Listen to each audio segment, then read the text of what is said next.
One day, a proud scholar came to Buddha.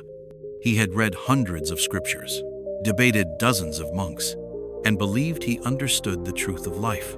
He said to Buddha, "I want to learn from you. Teach me enlightenment."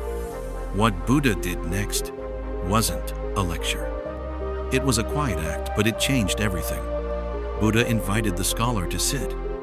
He brought out a small clay cup and began to pour tea into it, slowly, calmly. The tea reached the rim, but Buddha kept pouring. It overflowed, spilling on the table. Startled, the scholar said, "Stop, the cup is full, it can't hold more."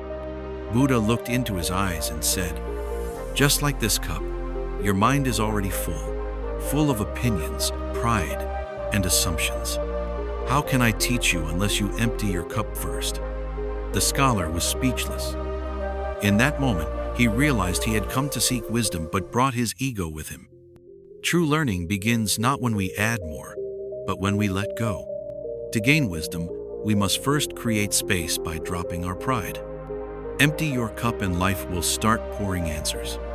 If this story gave you clarity or touched your heart, like it, share it, and subscribe to Buddha Talks for more eye-opening stories. Your journey to inner peace begins here.